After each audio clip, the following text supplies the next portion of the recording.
Joining us now to talk more about the unrest in France is Art Goldhammer with the Center for European Studies at Harvard. Art, Macron doesn't seem to be backing down despite the chaos in France right now. How is this impacting his reputation as a leader? Well, his reputation had already been shaken for several reasons. As I mentioned, the last time I was on your show, his first move as president was to abolish the wealth tax, which earned him the epithet president of the rich.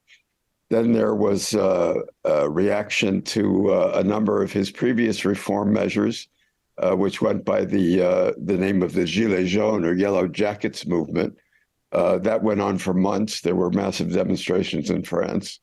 And then this latest attempt to reform the pension system has elicited a great deal of opposition, several demonstrations with more than 1 million people in the streets.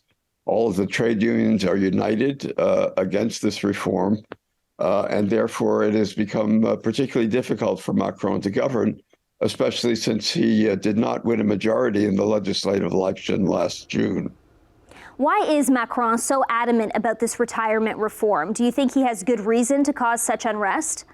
Well, he believes that it's necessary to keep the books in balance, if you like, in order to continue to pay pensions to the French, which are particularly good pensions by European standards. The replacement rate, that is the ratio of your pension to your lifetime working wages, is higher than in most other European countries.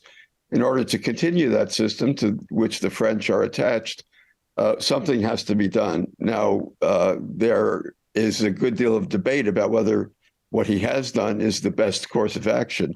In fact, he himself, when he ran for president in 2017, preferred another reform.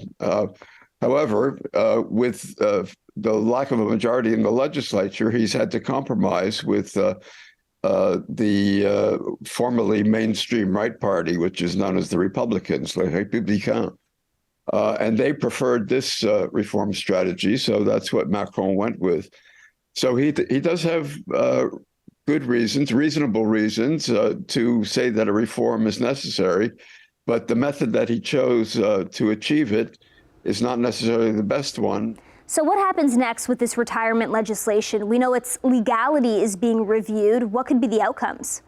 Well, it's going before the Constitutional Court, and the hope of some opponents is that the Constitutional Court will see fit to